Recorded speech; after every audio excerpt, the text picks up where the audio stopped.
Hey. Welcome, everyone. It is Wednesday, June 2nd. Half of 2021 is almost over. Welcome to Montgomery County Republican Club's Direct Line program.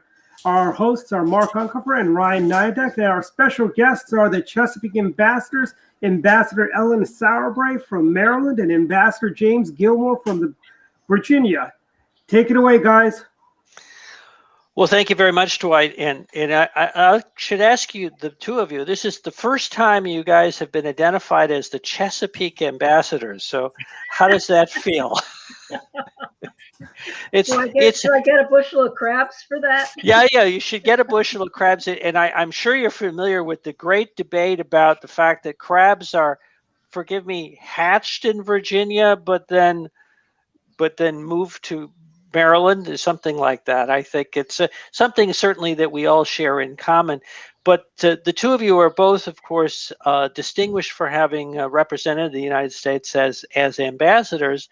And so we're pleased to have you on to kind of share your insights about foreign policy. So we've seen in the last 6 months a fairly, usually with administration, there's a level of continuity that goes on between one administration to another, even when there is a party change. But in this particular year, we've seen a very abrupt change on a number of fronts. I guess I'll start with Ambassador Sauerbrey, with you. Do you want to share your thoughts about what this means with the Biden administration coming in? Well, we have seen a lot of changes, and none of them have been in a good direction in terms of American security or what's good for the American people. And I'm very alarmed, really, at the seeming importance on the part of the Biden administration of just scratching and scrubbing anything that Trump has done. And many of those things in the area of foreign policy were very good. And you look at, well, let me just throw out one example that I think is so very troubling, and that is what is happening with our energy supply. And I'm sure Jim has, Ambassador Gilmore has thoughts about the Nord Stream pipeline, giving approval to move ahead with that, and at the same time buying, as has just been announced, oil from Iran, and of course scrubbing our own Keystone pipeline. I think that energy is going to be a huge issue going forward in terms of both foreign policy and domestic policy. Ambassador Gilmore? I guess that I'll follow up on what Ellen has said. Obviously, I've been spending my time in Vienna as ambassador of the OSCE, which is the Organization for Security and Cooperation in Europe. Nobody's all that familiar with that, but it's a very large international organization dedicated to security, national security. It's got 57 countries in it, including the U.S. and Canada on this side of the Atlantic, everybody in Europe, including the Ukrainians, the Russians, all of Eastern Europe, and even going out into Central Asia. So it's a big operation. I was pleased that President Trump asked me to go out and be the ambassador to that. But it's given me some background to really look at what's going on. And, I agree with Ellen. I am really puzzled about what Biden is doing, to tell you the truth. They ripped Trump all the time as being in Putin's pocket. I didn't think that Trump was in Putin's pocket, and I certainly didn't behave that way when I was in Vienna on behalf of the United States. But what's going on right now is puzzling. We now are seeing the Biden administration tested and pushed over and over again. Violation of international norms are going on all over the place. They're waiting to see what the U.S. is going to do, and we do very little. The Belarus dictator just forced down an airplane by a MiG jet and then kidnapped a person off of the plane. It's just an outrageous misconduct. And what has the U.S. done? The U.S. has done basically very little. Europeans have done more, which is astounding. And he gave up. He released the sanctions on the Nord Stream 2 pipeline, as Ellen said. I just don't understand that at all. What he's doing there. And then, in addition to that, the Russians pushed the Ukrainians in the Black Sea and threatened them in big time numbers and threats, which is still ongoing, by the way. And the U.S. declined to put any ships into the Black Sea, and that was a clear message that we were going to back down. And then finally, he's doing a summit in 2 weeks. I don't know what he's going to get out of that summit. I don't know all he's going to do is give Putin legitimacy, and he's going to get nothing, I think. So I don't know why he's doing these things. There's been no serious explanation. Domestically, this turn away from border control has created a crisis on the southern border that they can't handle. And he's now proposed to increase taxes and spending, to increase taxes on all commerce. Small businesses are going to get ripped. And then finally, this pipeline, he stopped the Keystone pipeline. And as Ellen said, which I did not know, now we're going to start buying oil from our enemies. I just don't understand what he's doing. And if the mainstream media had any integrity at all, they'd be talking about this in much more serious tones than we're hearing right now. Yeah. So you both brought up energy and you brought up Russia. So, a few weeks ago now, but it was a big story that affected all of us as Americans, was the ransomware attack from a Russian group on an American oil pipeline that led to gas shortages all around the country.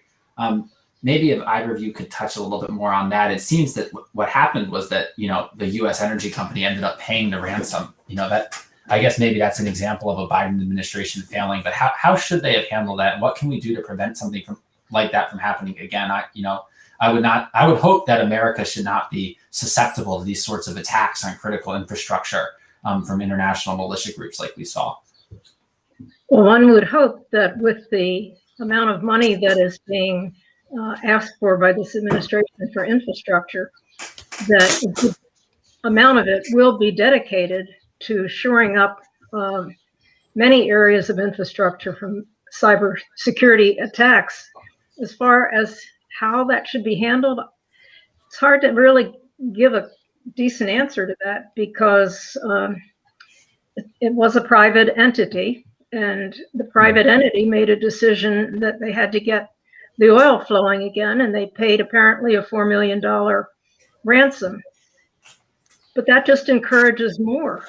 And now, as we saw the attack immediately recently, the last couple of days, on our meat supply, and there was another one that just happened today, and I'm not clear on what exactly it was, but each time that this occurs and ransom is paid, it just gives incentives. And of course, Russia, where most of these attacks are coming from, is clearly allowing it to happen. If the Russians were wanting to be cooperative, there's no question that they could shut it down. This is interesting. It's part of the challenge of this sort of asymmetrical warfare that we have seen the Russians engaged in, of using sort of deniability, but also using a way of being able to push back against the U.S. and also the West in general. It's very much a pattern of the Russians. I think Ellen's right about that. They could, you have to assume that this is something that's either motivated by the Russians or at least tolerated by the Russians. They like doing this kind of thing. They conquered basically or occupied eastern Ukraine, still do. And they did it with, they took Crimea with little green men at first because it was deniability. They wanted to see whether anybody would push back. When nobody did, they just moved in and took the whole peninsula. And meanwhile, they've got separatists, so-called separatists in eastern Ukraine. And every time we met with them and interacted with them, they say, "Well, it's not us. That's somebody else." And it's just a big bluff, frankly. And we're just not doing the job right here. We need to, I don't know. I'm thinking about this on the fly, but maybe the Congress ought to be passing a law against paying ransoms, because after all, they're going to do it again. Ellen's exactly right about this. This is a probe to see whether or not our civil activities and infrastructure can be disabled, and they just demonstrated that it could.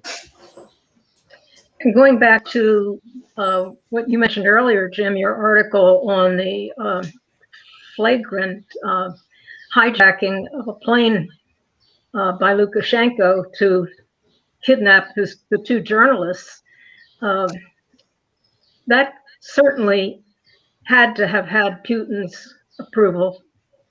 Lukashenko is completely, as we know, dependent on Russia and on Putin. And so what does our president do when he goes and meets with Putin except give him credibility? And if those journalists are still in captivity, as you said, that meeting ought to be canceled. The summit ought to be canceled. That would be a strong statement by the United States that we stand for something. There's a lot of this going on right now. It's been going on for a while. When I was there, I was in Vienna. I was actually I played a little bit of a double game. I met with Tiskanskaya, who is the lady who actually got elected to be president of Belarus. And at the same time, I was trying to build some bridges to the government of Belarus in order to try to civilize them. And that was going to be done on the issue of human trafficking. But as I said in my article, we can't do any business with these people as long as they're doing this kind of misconduct. They're just testing us to see what we're going to do. The Europeans have said they will not fly over Belarusian airspace. I think that's really good. They won't let the Belarus airplanes fly into the European Union. That's really good. The U.S. has put on some kind of sanctions, but I don't think that we've prohibited flights across Belarus airspace yet, and we should do that. So I'm very concerned that once again that Biden is not sending a strong enough message, and they're going to keep pushing. And I'm going to stop here, but just to say this: the real danger here is that they're going to push and push and push until they push too far, and they don't even know they're doing it because we're so weak. And next thing you know, we all end up in a war. I'm really, to be honest with you, Ellen, I'm pretty concerned about it, to be honest with you. So, Ambassador Gilmore, you mentioned the fact that the Europeans were taking a more active response. Would you want to elaborate on that? Obviously, there's a lot of changes going on. There's elections in Germany taking place. How do you see that shaking out? Well, as I just stated, the Europeans have taken a very strong position on this and have stopped airplanes going into Belarus airspace, coming in and out. That's important to the aviation industry. But I think that you have to look at this in the bigger picture. And the bigger picture is that the Russians have decided that they want to upset the status quo in Europe. They just can't stand the fact they lost the Cold War and that a lot of these people are now free. The Hungarians, the Romanians, the Poles, the Czechs, the Slovaks are all free. The Baltic countries are all free. And intimidate these people and draw them back into a sphere of influence. Not to mention Ukraine, which is absolutely a hinge on which all this turns. And that's one reason why they yet may invade Ukraine. And at that point, put Biden on the spot. He'll have to decide what he's going to do. And I just think that our goal ought to be to deter these people and not get into that kind of position. But the big picture has got to be remembered. You had this immigrant in England who was poisoned. I was in my mission in Vienna. Within 10 kilometers of that mission, a immigrant from Chechnya was murdered in a shopping center. This kind of assassination process is going on right now. That's outrageous. But the biggest problem is just going to be constant pushing and pulling by the Russians. They've got to be stopped. And then at that point, they can become a more normal country. But right now, it's quite dangerous. And it's reported that Putin is going to, during the upcoming summit, is going to bring up with President Biden that we have political prisoners that we are holding in an ugly jail in D.C. for the attack on the Capitol. This is pretty ludicrous, but at the same time, I am really concerned that we have political prisoners in the jails in DC as a result of the so-called insurrection and not being given the opportunity to have bail and just being held, some of them with no charges, I understand. So that's going to be a very interesting confrontation, isn't it? Yeah, I'd like some more facts on that. I think you're much more up to date on that than I am, but that's a bad thing. I think that what's driving conservatives crazy across the country is a lack of even-handedness. I think that there's a desire for everybody to be treated the same way. And where the left is in charge of the mayor's offices and the police department, it's just chaos out there. And then when you have this misfortune of what happened at the Capitol, people come down hard on that. So I think what the problem is, there's just a lack of even-handedness, of equal treatment. And I think that just drives conservatives crazy and makes conservatives feel like that, maybe they're next, So let's turn to the other side of the world, to China. And I realize that you didn't focus as much on that as you did in Vienna, but clearly that is really where our security attention has been increasingly focused, is into the Pacific. What are the early signs of how the Biden administration will respond to those challenges from China? Whoever goes first, yes. Whoever goes first, yes. Ambassador Gilmore? Well, look, once again, I think you got to look at the long-standing big picture. The U.S. opened the door to China and opened the door to their being part of the World Trade Organization and opened the door to commerce, and that now we've got cheap goods here made in China, and they were getting paid to do all that.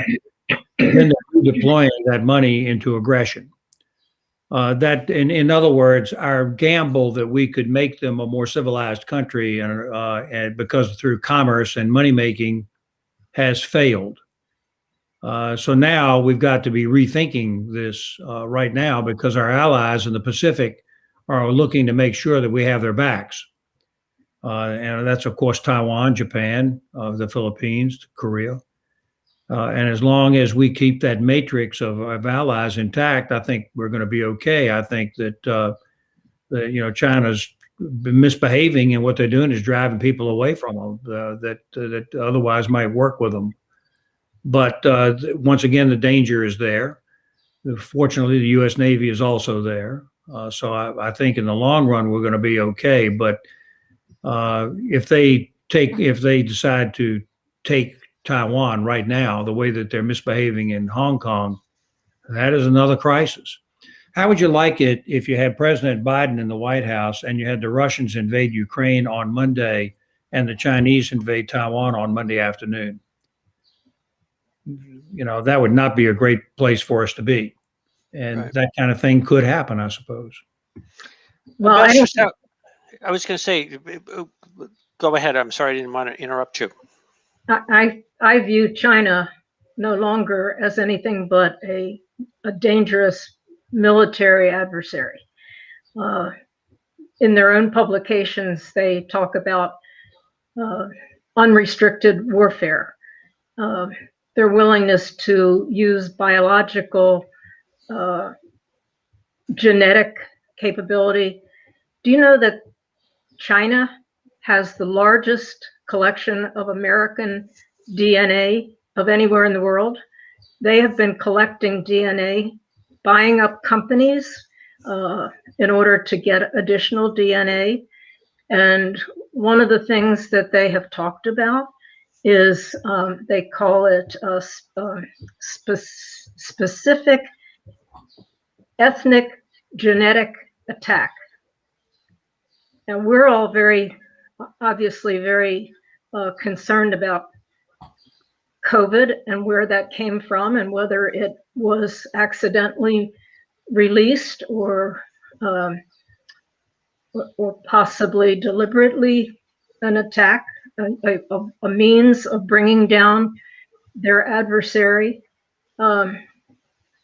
Think about what they're doing now with DNA, and they write about how they are attempting to develop pathogens that can be that would work against a specific DNA, but not their own people.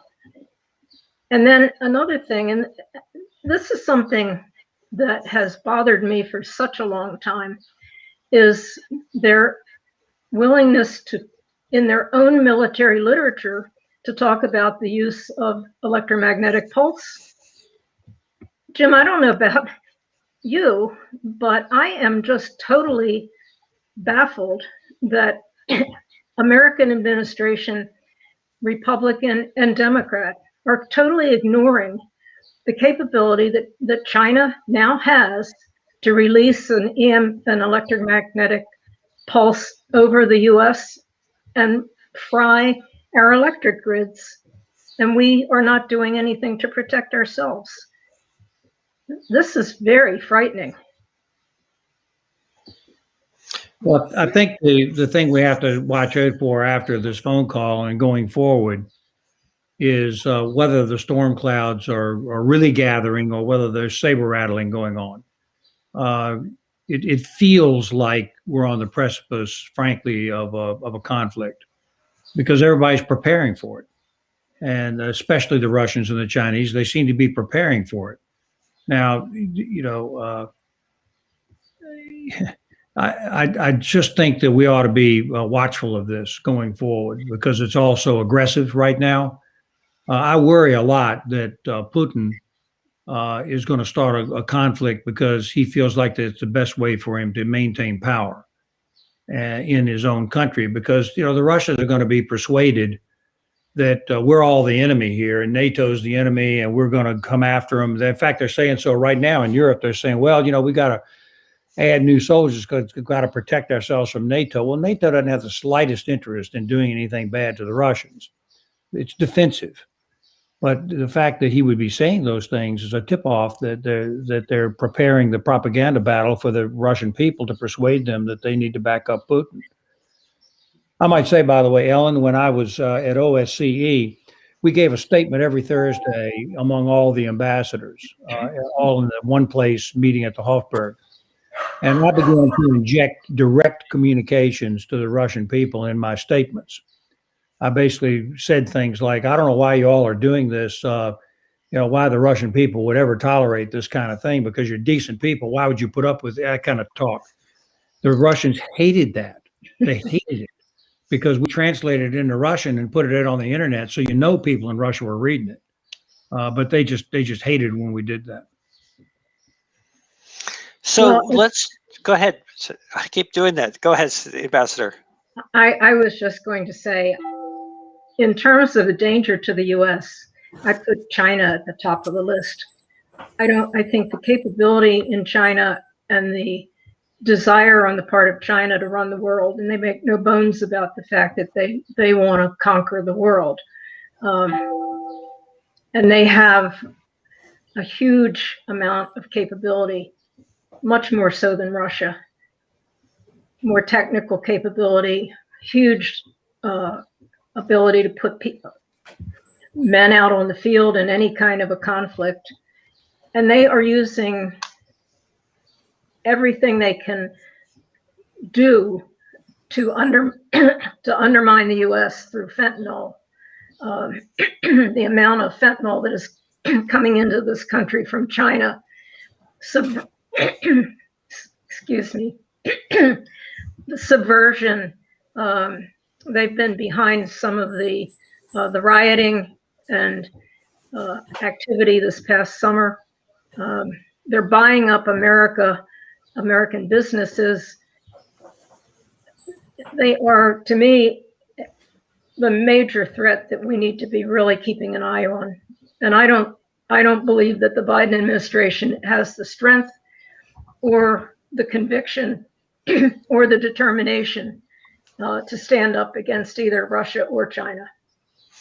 So, Ambassador Sauerbrey, I want to kind of pivot off of that a little bit and ask about, the COVID-19 pandemic. It's recently come into the news that all of a sudden we're not dismissive of, the lab leak hypothesis, and we're not dismissive of these possibilities of maybe some malicious intent of COVID-19 originating in China, but really just in a broader sense, we haven't gotten a lot of answers as the American people as to the origins of COVID-19 and to China's initial response. Could they have told us earlier to help prevent the spread, that sort of thing? Do either of you ambassadors, and maybe Ambassador Sauerbrey can go first, see any way that we'll get answers on that, or is this just going to remain kind of a black hole forever where we'll never really know? My opinion is we will probably never know, because the Chinese are not going to allow our people to get into and examine the records. And such a long time has been allowed to go by where the idea that this was escaped from the lab either by accident or deliberately has been put down. And now all of a sudden people are saying, whoa, wait a minute, all the indication is that that is indeed what happened. But China would have to be willing to allow American scientists to have access to their studies, and they're not going to do it. Now, one of the priorities that we seem to see from the Biden administration is foreign policy has been climate change, and that sort of underpins the role that John Kerry has, and the sort of, how shall I say, supersized set of responsibility he has in perhaps working, re-engaging with Iran and trying to get that deal going on. Where does that fit in? Certainly with China, which is not subject to the in the immediate consequences of the Paris, the agreement on climate change, but is sort of promised to do things in the distant future. Is this an example where we've sort of hurt ourselves or injured ourselves in the short term? Ambassador Sauerbrey, I'll aim that at you. I don't think there's any question. And do you know that China is making coal-fired plants coming online at the same time that we are dismantling coal as a great energy source that it has always been? And China is over here in, I think it's in Tennessee, mining coal to ship back for their coal-fired plants that they're putting online. I keep hearing all this about how we're going to, from the Biden administration, how we're going to go forward with wind and solar, and wondering how we're going to get the electricity to run all these electric cars. They don't want to use any kind of oil, gas, or coal. Where are we going to get the energy? They're going to put they want to spend the money to put all of these energy or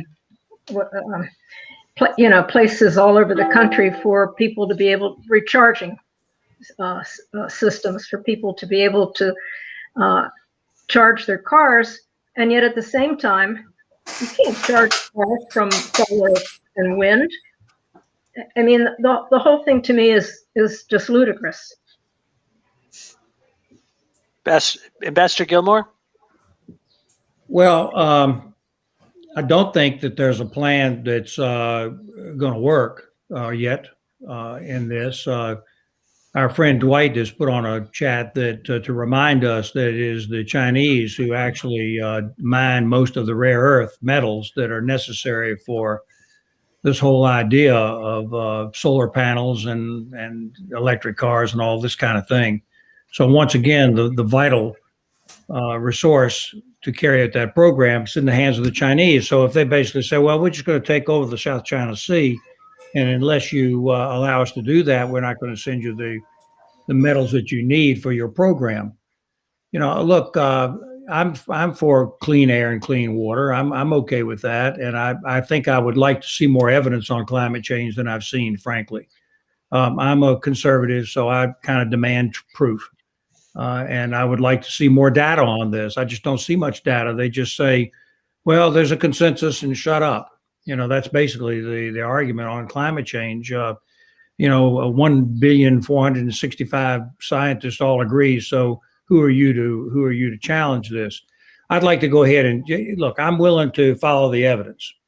I just haven't seen all the evidence yet to persuade me. As far as the COVID-19, it's been a very, very serious matter. I had the disease in Vienna. So did Roxanne, my wife.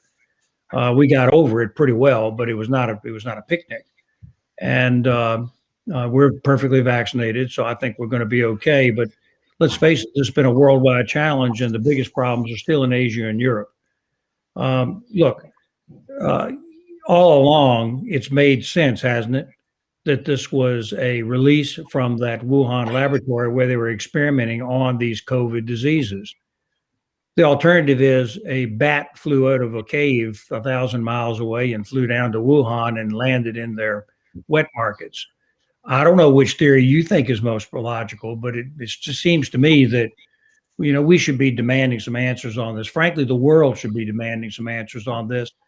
I think that if the world basically said, look, we're just going to stop doing business with China until we get to the bottom of this, we can't have any more of this stuff, then they would have to yield. But again, it would require decisive leadership, and frankly, we're not seeing a lot of that in Washington right now. And I think, go ahead, Ambassador Sauerbrey.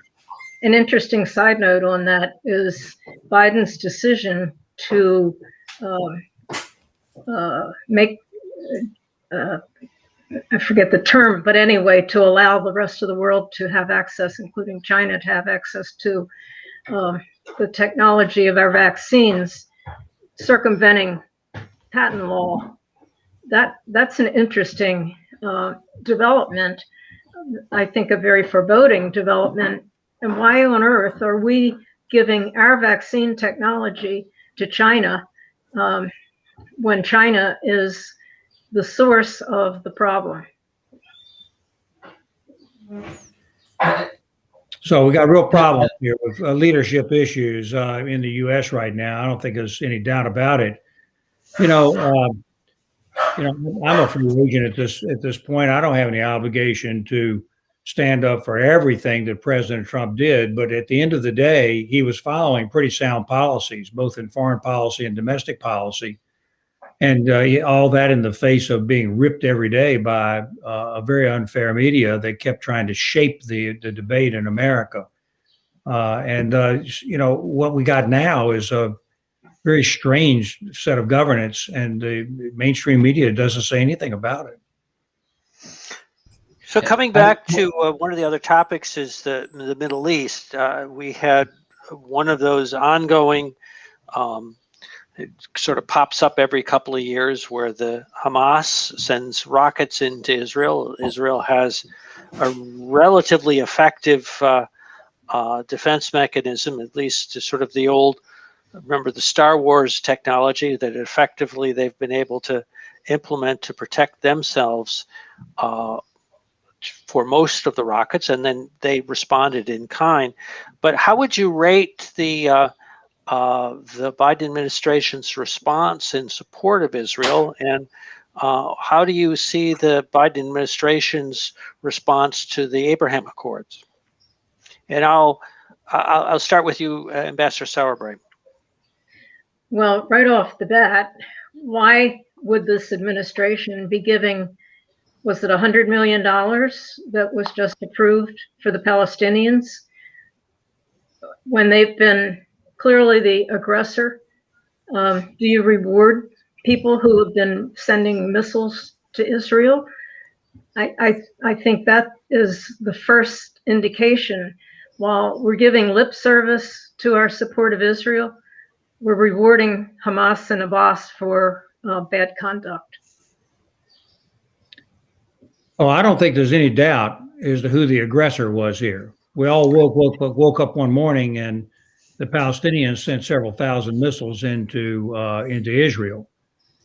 It was obviously a very deliberate decision to expend that kind of munitions and that kind of money into a direct attack on Israel. So they were actually trying to get Israel to come back at them, which of course they did. They have to, really. If they don't, Israel can't survive if they're not willing to defend themselves. The interesting thing about this has been the international response.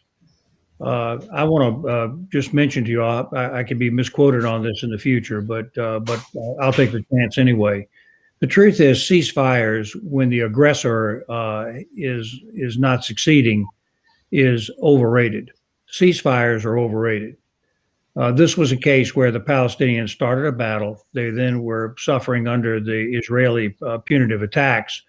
And the American position was, we got to stop the fighting. Got to stop the fighting. Got to have a ceasefire. Got to have a ceasefire. America wants a ceasefire. Well, they got a ceasefire.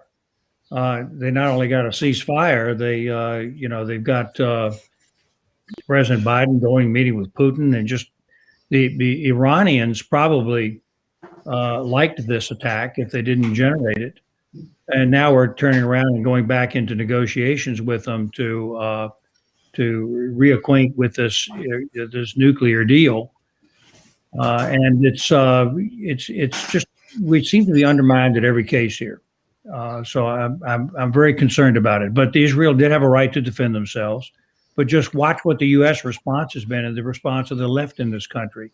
They were very quick to start their demonstrations and to go into the streets and complain about Israel, when it was Israel that was on the defensive. And what are we doing? Ambassador Gil, one thing that I really like that you said a lot in this program is that the Biden administration has been tested by a lot of our adversaries, and they've kind of been failing that test. And in my opinion, this happening so quickly after Biden was inaugurated is no coincidence. And Hamas and our enemies abroad in the Middle East are testing him, and I think it makes it especially challenging when you have members of his own party, pretty much openly saying, the Squad, other members of Congress, the further left, contingent within the Democrat Party, openly supporting Hamas. What do you have to say about that, and what does that really show for the future of our relationship with Israel? Well, it not only shows problems with the future relationship with Israel, but it also reflects what's going on in America today. The far left is in the saddle in America today, and it's a real big change. But the Democratic Party is the political arm of the far left. The media is the voice of the far left. The colleges are the think tanks of the far left, and the business community is financing the far left. So the problem is that when it was just a liberal party, the party of Hubert Humphrey and Lyndon Johnson, we could fight about that. This is different. The Democratic Party and the far left today are different from the past, and it's very dangerous and very threatening, and it shows the duty that we all have to try to address this. Now, to your direct point, it's perfectly obvious that we're being tested on every case, and so far we're not showing very much strength. Again, going to this summit, I just don't understand this.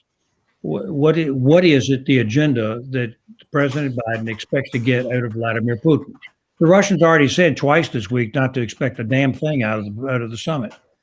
If I were president of the United States, first of all, I've made it clear in my writings today that I would not go to any summit as long as the journalists who were hijacked and pirated away and kidnapped were being held. I would not go to any summit.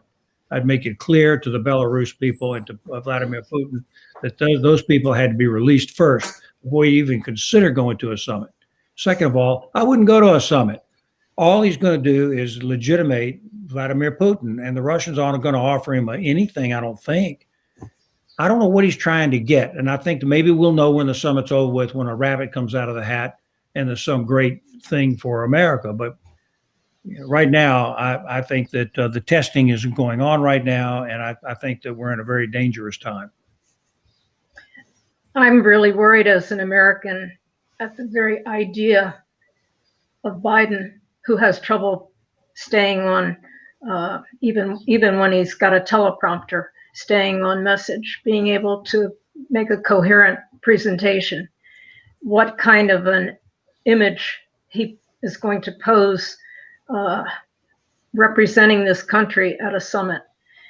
And I also want to come back to Israel, because the years that I spent at the UN, we all know that the whole world, with every meeting of the UN, it's always condemning Israel. There's never condemnation of the Palestinians. It's always, Israel is always at fault. Israel is always held out as the aggressor, as the human rights violator. And so it's not just within the US, it's the whole world community that Israel has to stand up against.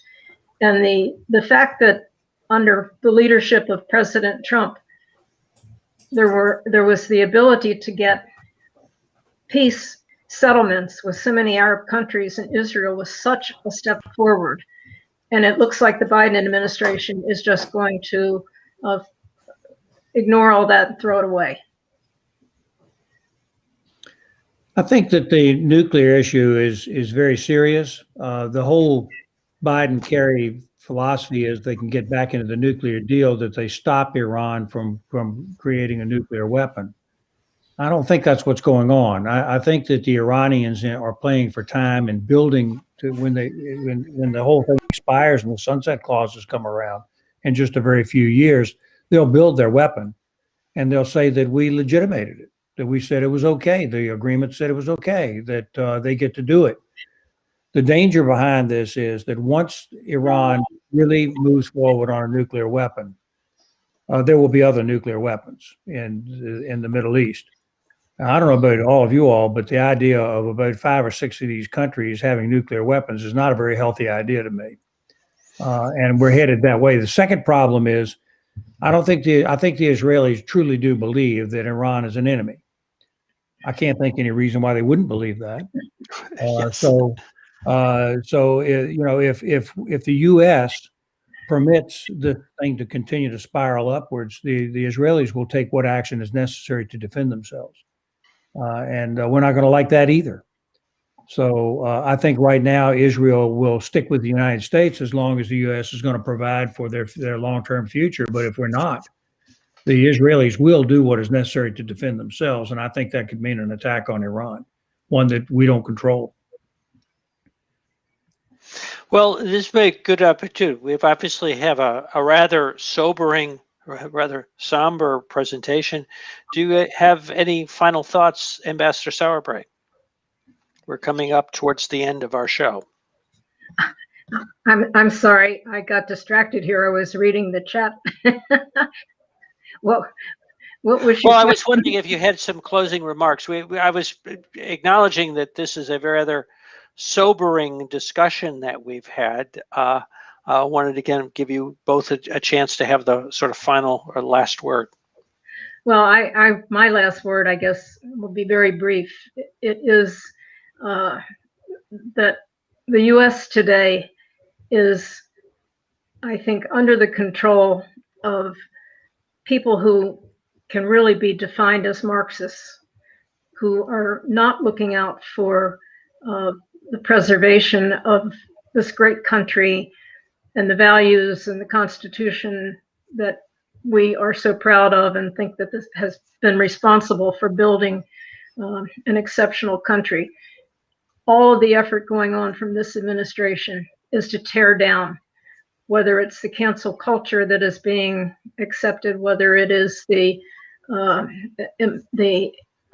insistence on the part of the Biden administration to build our education system around the critical race theory, pitting one race against another, the weak foreign policy, the inability to stand up to our adversaries, makes for a situation of tremendous concern for all of us. And as I look ahead, I just realize that the next congressional election may be the last chance that we have to turn this around and stop the decline of America that we are seeing. And we better be preparing ourselves for a tremendous fight to maintain the filibuster and stop this all of these radical proposals that they're trying to jam through before the 22 election. Ambassador Gilmore? Well, a couple of things. When my advice to candidate Youngkin, which he does not have to accept, it just is free advice, is that that the parents in Fairfax County and places like that in Northern Virginia, and I think it's absolutely the same in Montgomery County in Maryland and other places in Maryland, they're not going to like the way that that education is being torn down. In Northern Virginia, they're promising to basically get rid of advanced degrees. They're going to get rid of advanced math. You know, all the parents in Fairfax, and I suspect also in Montgomery, are certain that their kids are all going to go to Princeton. Well, none of them are going to go to Princeton if this kind of left-wing approach is taken in education. President Biden is handing us the tax issue. I don't think any Republicans have run on the tax issue since I ran on the car tax cut.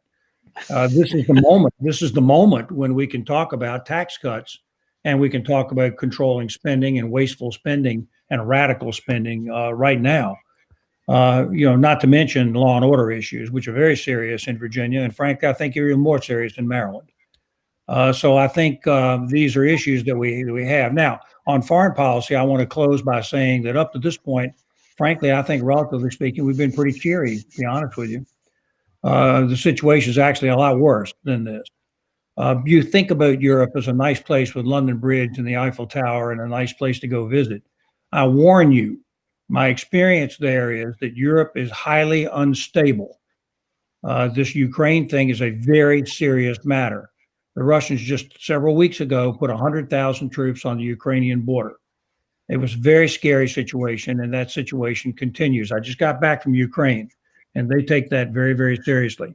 The Russians are in partial occupation of Moldova. The Russians are in partial occupation of Georgia. The Russians are threatening the Baltic countries, which today are free and sovereign and looking to the United States for some leadership and protection. There was an actual shooting war that went on between the Azerbaijanis and the Armenians, which the Armenians lost. Europe is actually very unstable. If you combine that with the Pacific issues that you raised, I think that this is a time for great American leadership.